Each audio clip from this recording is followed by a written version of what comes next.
Cooper Flagg makes his summer league debut and basically wins the games for the Dallas Mavericks. Plus, do the Thunder have their next superstar?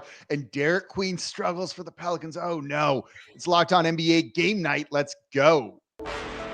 When that final buzzer rings, you know it's time for Locked On NBA game night. All the post-game reactions to every game across the league, every single night, with insights only the hosts at Locked On can provide. It's the true NBA fans' one stop for all the action. Every game, every night.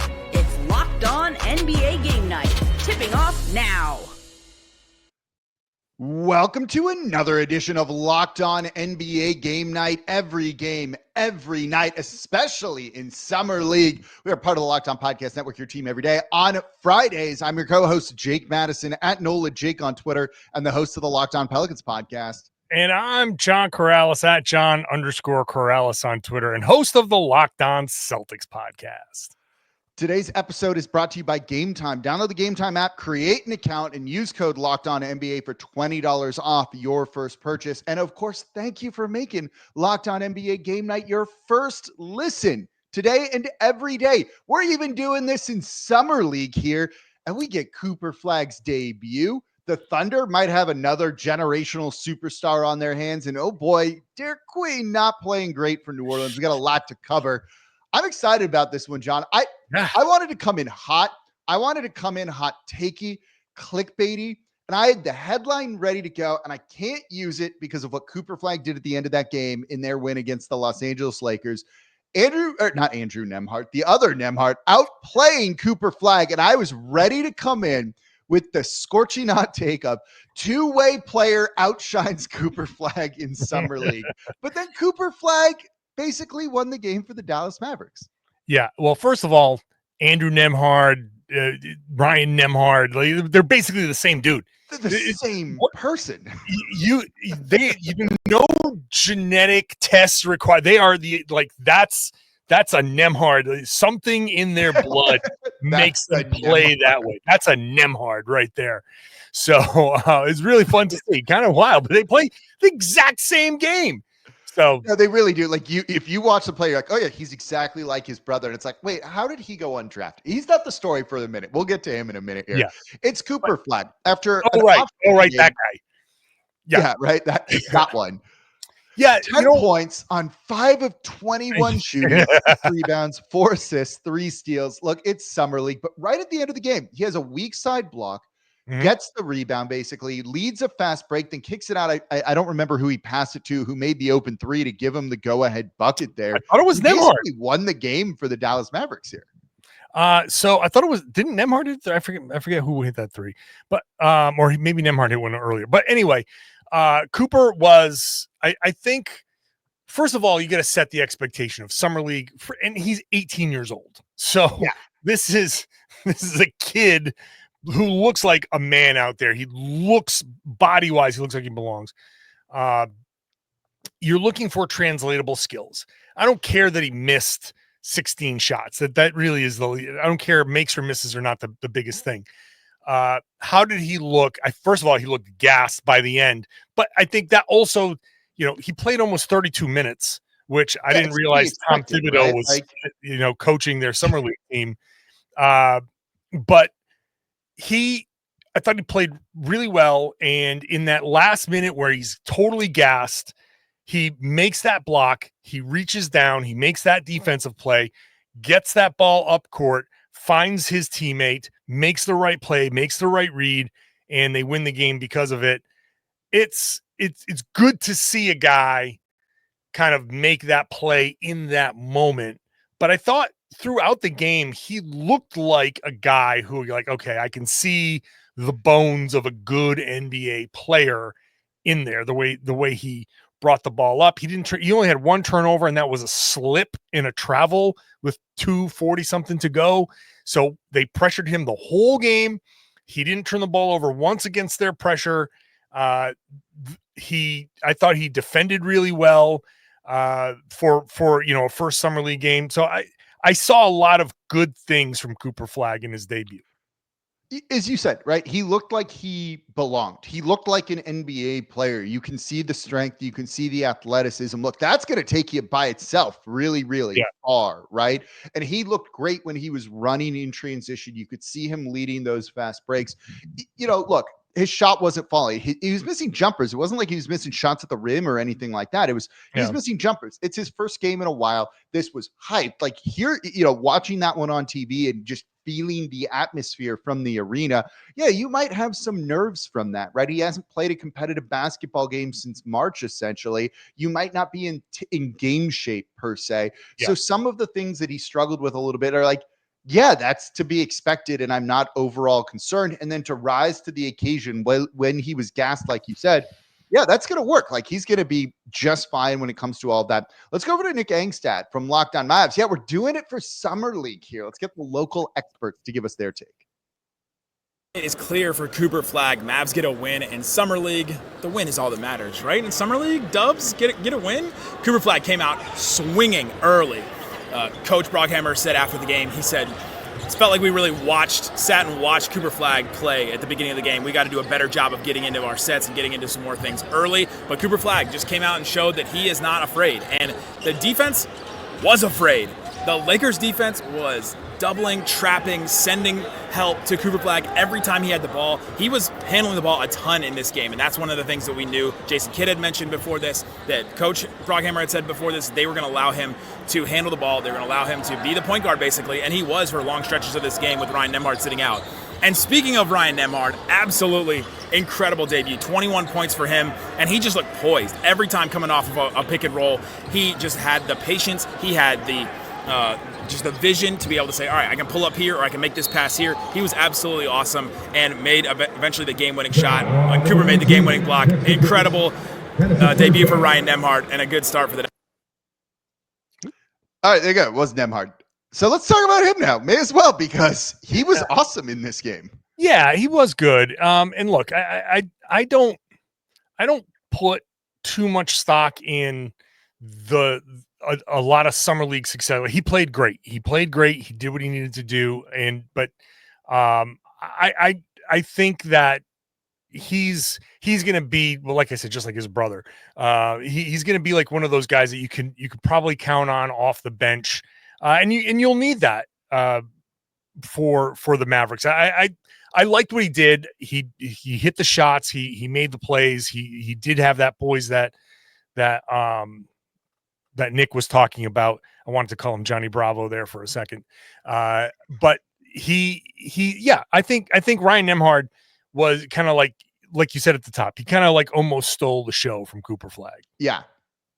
But no, I thought he was great. But like you made a good point there. Don't read too much into summer league performances, good or bad. Don't read too much into summer league performances, please.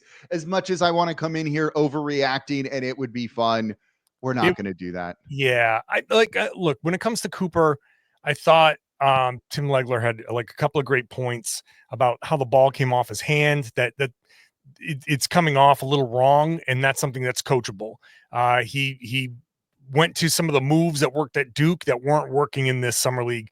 He got to his spots and he just, the moves that he went to just didn't work anymore. That's coachable.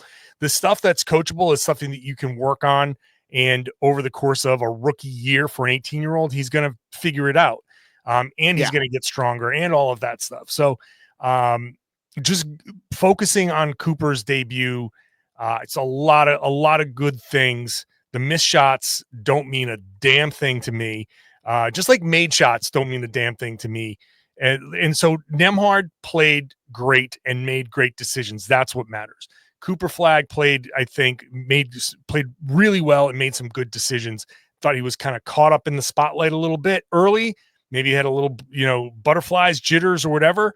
Then he got gassed at the end, but I think we saw the beginnings. You can see the seeds of what he's going to be. And I have no doubt. I don't think anything was oversold, despite what some trolls might be saying on Twitter. I think this is a good start for Cooper Flagg. This is exactly what the first summer league game is supposed to be for a guy like him. And people want him to come out fully formed, but he's not. It's going to take some time. He's only 18 years old. I really kind of liked a lot of what I saw.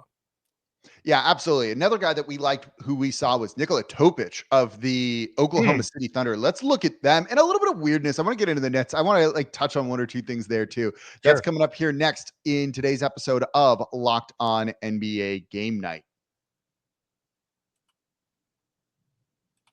Today's episode of Locked On NBA Game Night is brought to you by Game Time. You ever decided at the last minute to head to a ball game with friends or family? Maybe it's game day. Suddenly you realize you want to be in the stands. That's exactly where Game Time comes in. It's the easiest way to grab last minute tickets without the stress. With the money you save on tickets, you can splurge on food, drinks, merch, or even invite more people with you. And Game Time makes it all possible. So Game Time makes buying tickets fast and simple. And the prices on the app actually go down the closer you get to first pitch. And they've got incredible last minute deals, clear seat views, and a lowest price guarantee that takes the worry out of buying tickets. I'm in Los Angeles right now. I wanted to go see Shohei Ohtani pitch, but last minute tickets to see him pitch, just 2 innings, but still pretty fun at Dodger Stadium. The deal was awesome. The seats were great. And Game Time is my go-to ticketing app because they make it so easy. So take the guesswork out of buying tickets with Game Time. Download the Game Time app, create an account, and use code LOCKEDONNBA for $20 off your first purchase. Terms apply. Again, create an account, redeem code LOCKEDONNBA for $20 off. Download the Game Time app today. Last minute tickets, lowest price guaranteed.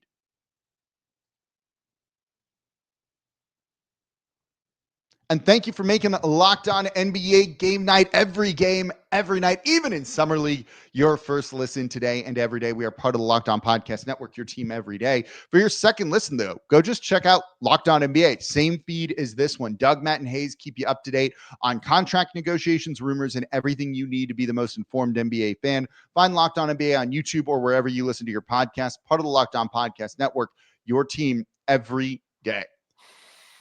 All right, John, we wanted to maybe get into the second overall pick, the third overall pick playing each other, and then neither of them played against one another in that Spurs and 76ers game. So we're skipping that. Instead, let's go over to the Oklahoma City Thunder, taking on the Brooklyn Nets. And the story of this one, Nikola Topic, basically the second coming if you talk to Thunder fans. Topic, sorry, I got to pronounce his name properly. Look, if you're a guy named Nikola from Serbia, you can pass the hell out of the ball. That's basically the lesson that I'm taking out of this. Man, look, he missed all last year with the ACL injury, which kind of worked out well for the Thunder, I think, because it kind of pushes him more into a timeline that works for them. So the way he played in this first game, again, I don't want to go overboard on successes. It's not that he scored the 18 points or anything like that. The 6 assists, the type of vision that he showed in this game was, I think, just beautiful. And making the reads that he saw that's the translatable skill. Obviously, he still needs a lot of work. He's another young guy, and he's going to have a lot of time because the Thunder are basically running it back. They're bringing everybody back. Literally re-signing everybody. Give everybody their money now. And, Topic can go into the G League and whatever spot NBA minutes and kind of hone a lot of this stuff. But that vision, that ability, he ran a pick and roll where, everything's a little haphazard, but he saw there was no tag on the backside, and he just curled this little lefty pass to the roll man for a nice, like that read in that instant, in that pass. I'm like, man, that is beautiful basketball processed very well. So that type of stuff is something that you can really build around. It's going to take a little time, but that's what the Thunder have with him. And, with all these extensions the Thunder handed out in a couple years, next year, they're fine. The year after that, they're going to be over the second apron, over the tax for the first time in a long time. The year after that, they're going to be over $200 million with 10 guys under contract. They're going to need these draft picks. They have 1 million draft picks. They're going to start needing these guys to hit because they're cheap talent. And they've got some good picks from other teams. So yeah, you have to have that as a pivot. Hold that thought for a minute, because Rylan Stiles, who we're going to bring on the show here to give his take, kind of talks on that. And then we'll get into like kind of why this specific guy really matters. The Oklahoma City Thunder made their Vegas Summer League debut, but they've already played 3 Summer League games to this point. And Nikola Topic, of course, has been the biggest talking point of the Summer League for OKC. I think that in this game, it's again one that maybe the box score doesn't show his exact value, because the box score in the situation of Summer League is not very well designed for Topic's game. He has a very high feel for the game, very good floor game as a playmaker, and that you need chemistry for that to really shine, and they don't have chemistry right now because they've only been together for a week. It's like playing pickup games at the Y. But the biggest standout for Topic and the biggest avenue for him to make an impact on this great Thunder team is going to be his advantageous passes. The Thunder have a lot of good playmakers and passers who can make the next read and can make the correct read. They do not have a lot of guys. Only Ihart and maybe even Jay Will can make passes that actually give you open shots, that create open shots with the pass. And Topic showed that ability today on multiple occasions with full court outlet passes, with skip passes in the half court. And that's going to be the trait that defines if he can play next season. Can he continuously gain opportunities for the Thunder to score with the pass? I think that he can. We'll see if that's actually true with Nikola Topic and the Thunder. But still, a nice Summer League game for Nikola Topic that shows you the flashes of what he can be in OKC. So he kind of says what you were saying a lot of there, John, where it's like, if you can kind of be that passer and advantage creator in a sense, that's really going to help him get on the floor. And look, they don't need him next year, right? They might not even necessarily need him the year after that. You are going to need him, though, for, as you mentioned, that cheap talent as we get closer and they get more expensive. You're building around 3 core guys that they just all got paid this offseason. And it means those other vets that you have, the Alex Carusos, the Isaiah Hartensteins, right? Those are the guys that are going to get cut in a little bit. Look at your Celtics with Drew Holiday and others and key guys that they need. You're not going to get rid of the core guys. You're not getting rid of Tatum or Brown, right? You're not getting rid of Shai Gilgeous-Alexander, J-Dub, or Chet. You're going to get rid of Alex Caruso. Okay, well, do you have another guy ready to go to replace his production? And can that guy be cheaper than Caruso? Because that's what they need. So someone like Topic developing now, or any of the other draft picks that they've used or will use in the future, are massively important for them. And that's how they don't get scared of the second apron, in a sense. That's how you build a 5 to 10 year dynastic team, in a sense. If they hit on those draft picks, and they've done a real good job of that so far, that's really terrifying to the rest of the league, I think. I agree. And this is where, like, I've been really sounding the alarm. The second apron comes for everybody. It's going to come for OKC. But again, this upcoming season, no problems. They're fine. Following season, super expensive, $246 million team. You can make the argument that that'll be, and that's with team options for Hartenstein and Lou Dort, and a couple of others that may not matter as much. But regardless, that's where the Thunder say, okay, 1 year, it's the first year in the tax, so there's no repeater tax, which was a problem for Boston. 1 year into the second apron, fine. You don't have to worry about that so much. The next year is when a bunch of guys are going to end up going away. And so you've got 2 seasons of Topic, another draft pick, somebody else. You got time to develop those guys. Can you plug two guys into that 27-28 team when SGA's first year, $63.7 million kicks in? And can you plug some cheap young players that grow into roles, and then eventually maybe J-Dub does get traded or Chet does get traded because one of the rookies comes in and does 80% of what he can do for 30% of the money, and then that's how the math works out. Yep. That's right. And so you use one of those guys to replenish your draft picks and all of that. And you just try to run that as far as you can until 10 years from now, when the rebuild starts all over again. So that's where OKC is built to withstand second apron hell. If they can use some of these draft picks to fill these gaps. Topic, I know it's a single game overreaction, but it's the type of game that he played that gives me a lot of feeling like that's a guy that can help OKC for a while. Yeah, 18 points for him, six assists, 4 rebounds. Jay Mitchell had 20 points in this one. He looked pretty good too, was their leading scorer. Quickly over to the Brooklyn Nets. Their summer league team is interesting to me because they had so many first round picks. They basically trotted out like a recruiting class out there in this one. Yegor Demine didn't score until late and do much. 8 points for him. That was kind of surprising. Danny Wolf, 0 for 5, one of their first round picks with some just boneheaded turnovers, which is kind of like what his thing was. They're going to be interesting to watch. I like their draft approach of like, yeah, let's just take a bunch of shots on guys. And look, if one of them works out, we're kind of happy. If one of them's an all-star, we feel good about all this. But they're going to be interesting to watch for just the random collection of young talent that could be good, could not be good. We have no idea. This is such an unfair setting for those Nets because it's like, oh, take a bunch of dudes and you're like, hey, introduce yourselves. We're going to practice 3 times. Go out there and try and play like a cohesive unit. It's like, okay, no wonder the ball got whipped off of Drew Timme's head. It's like, that's the type of stuff that's going to happen in these types of games. But also, like, why is he their leading shooter in this game? Like, why did he take 13 shots over any of the other first round picks that they have when they're trotting out a summer league vet here? Like, well, I mean, yes, but also, hey, somebody's got to hit shots. Somebody's going to shoot the ball, right? Like, it's, all those guys are probably like, soiling themselves out there a little bit, and everybody's a little haphazard, like chickens with their heads cut off.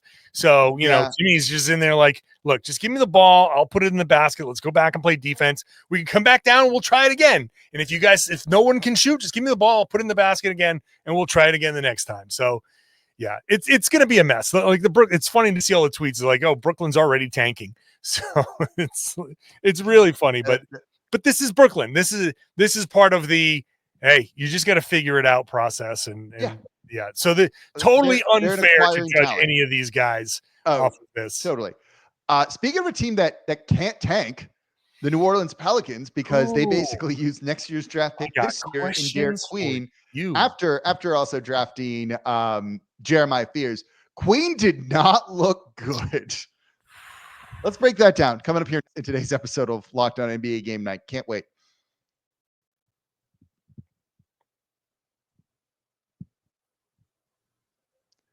And thank you for making Locked On NBA Game Night your first listen today and every day. We are here 7 days a week. We're going to cover every single day of Summer League with kind of the 3 biggest things we learned from Summer League, the 3 biggest takeaways. You might not want to watch all of that basketball, but I promise you we are here. We are part of the Locked On Podcast Network, your team every day. All right, let's go to the Big Easy. New Orleans Pelicans here, taking on the Minnesota Timberwolves, losing 98-91.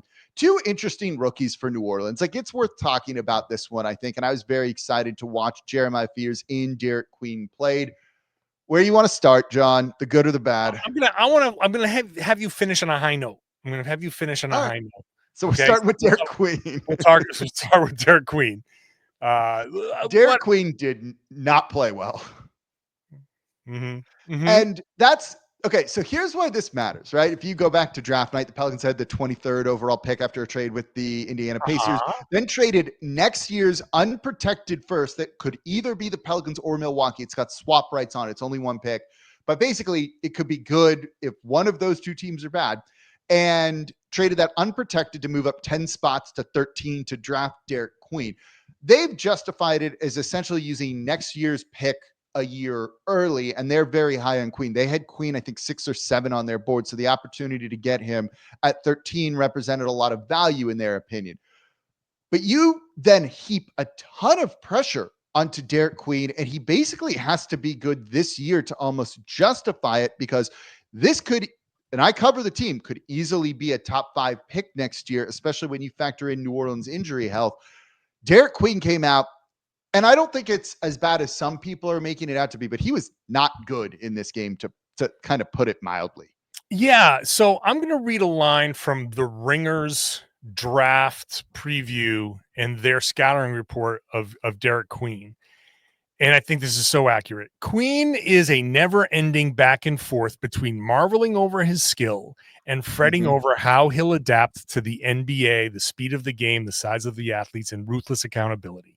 That sums up what we saw in this one, because I saw a couple of things you're like, oh, okay. Like he made a behind the back bounce pass. Yeah, it was great. I was like, who makes a behind the back bounce pass, interior pass, big As to a big, right? Like, right. you know, after driving baseline and everything, like That, we kind of got the full Derik Queen experience. There are such high highs where you're like, that dude, he's a very skilled offensive big man, right? You saw him passing once he settled into the game and felt more comfortable in the second half. The first half, look, it kind of goes back to what Rylan said. Like, these guys haven't practiced. They don't know each other. He's kind of a playmaking big. So when you don't have chemistry, he's going to be off. And he just didn't know where he fit in offensively. Then in the second half, he started being aggressive and you started to see him scoring a little bit more. And he was something like 5 of 8 in the second half for 13 points. Like, those numbers are good. And that's what you want to see from him. But then you also get he's not hustling back on defense. He's not actively fighting hard for rebounds. He grabbed, 10 boards in this one, 8 defensive. So that's good. Like, if you look at his box score, you're like, oh, that was a fine debut. But like, you saw just him not carrying on defense, and it's one thing not to know where to be on defense. Like, rookies don't know that. It's a struggle. I get that. But when you're not even trying on the defensive side or hustling or playing with effort, and he was absolutely lacking that is a concern. And they need him to play an outsized role this year because the Pelicans aren't trying to tank. They're trying to be good. And if you have 2 rookies that you drafted in the lottery, you're going to need them to contribute. And that puts a ton of pressure on them, whether that's fair or unfair because of the situation. I looked at him, and again, I'm looking at what's translatable. The numbers don't mean a damn thing to me. Nope. The what I saw on the floor, everything you just said, I was like, this guy does not look like he cares at all. Buddy, you are making your NBA, quote unquote, NBA debut. This is your first chance. This is your first chance to make impressions on your coaches. He looked out of shape. He looked disinterested. He just did. He like some of the turnovers. There were a lot of turnovers. He had 7. He had 7. Yeah. But like, so the Queen turnovers bothered me because they were just like, he was out of control. And that's fine. Like the Fierce turnovers, making a pass. Entirely different. Right. Making a pass to a guy, your timing is off and it kind of goes out of bounds. And you're like, I thought you were doing this. That's fine. But we'll get into him because I'll talk about those because I thought Fierce was good in this one. But like, so I'll wrap up by just saying that when Queen is coming down and he's pushing and his body is like flailing around and the ball flies out of it. That was just so bad. It made me go back to draft night and say, this might be one of the worst trades I've ever seen. If this is going to be the guy, I think Summer League failures are very telling. And if this is how he's going to play, he's got to make up for this. If this is how he's going to play, I would be very worried getting into the season. Yeah, I'm going to be really interested to watch him on Saturday against the Lakers, their second game, to see if maybe they put some more offensive sets in there to like just kind of keep him under control, and maybe a game and then an extra practice like really kind of helps him get into the flow of the offense. This game makes me worry about him a little bit off ball, right? When he's playing here, it's going to be with Zion Williamson, Jordan Poole, guys that are going to have the ball in their hands. Jeremiah Fears, right? Is he the type of guy that like only cares when he's touching the basketball, or is he willing to kind of do other work? And I think it's a bit of a question right now, which again, might not normally matter if the Pelicans basically didn't trade 2 picks, including one that could be insanely valuable next year, to go up and get him, right? Like, if they didn't do this draft night trade, we're probably not talking about him in this show. But because of that trade and, the onus it puts on him, it's not a Derik Queen fault, right? Like that's a Joe Dumars, Troy Weaver Pelicans thing that they did and put that pressure on him. And that sucks for him in a sense, but you got to live up to it now. And he's going to be linked to that trade. So if he plays poorly, if the Pelicans are not good next year, it's going to be like, oh, that wasn't worth it for Derik Queen. And like, oh, that kind of sucks for the young kid when it comes to everything. But those 2 things are linked together. And that's why we got to talk about it here, and he did not play great. We'll see what game 2 holds. You were texting me when we were watching this game. You immediately were like, I like Jeremiah Fears. Yeah. Very good. He was running that pick and roll really well. thought his Yeah. court vision was good. I thought he was really patient in the pick and roll, Yeah. really letting it develop and taking the shot when he needed to take the shot, making the play, the drive, the right pass, some nice timing on his alley-oops. I just thought he was really good in the pick and roll. I liked. I know he didn't shoot well, and he also had the 7 turnovers. But just like we just said, I think probably 3 or 4 of those turnovers were like, oh, I don't care about those, because that's just something that exactly. with time and chemistry and coaching, those passes will connect. So I was not worried about any of that stuff. I liked what I saw. No, like I was a big Jeremiah Fears fan going into this draft. Like, I think when you look at his high-end NBA comps, like, he could be a very special player. And, you know, when you look at the guys that were getting drafted this year of like kind of point guards, he had the highest free throw rate. He plays downhill. He draws contact and he gets to the line. He had 6 free throw attempts here, and the Pelicans need that type of attacking downhill guard that's willing to put pressure on the rim. And then you see he's got a variety of passes in his bag. Like, he was playing downhill and kicking out. Pelicans weren't making shots. He didn't get kind of the assist numbers that he should. And he was, you know, just not on the same page with some of the guys. Like, there was one alley-oop attempt where he just kind of threw it a little bit too early. The guy was more covered than he should have been.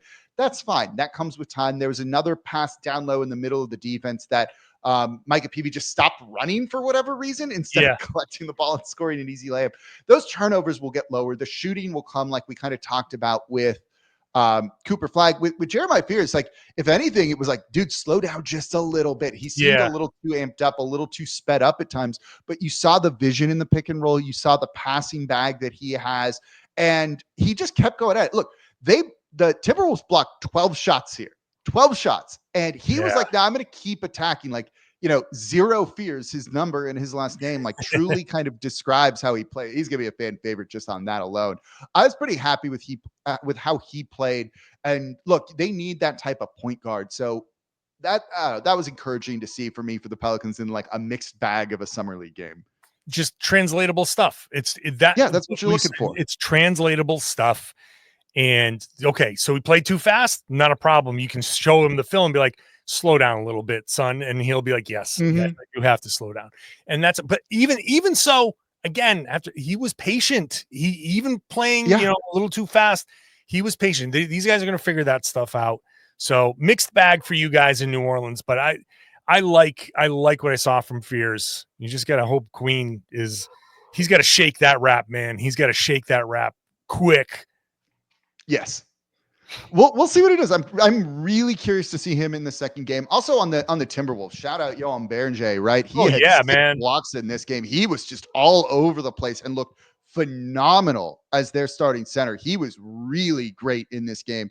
11 points, 6 blocks, 8 rebounds, just phenomenal stuff in under 23 minutes of action. Yeah, no, he was really good, man. He caught Queen on one. Queen had a post up like up and under spin move baseline, and Berenjay came right over, and you just hear the smack from, like, when you can hear the smack of the ball on the broadcast, you're like, damn, he got that one.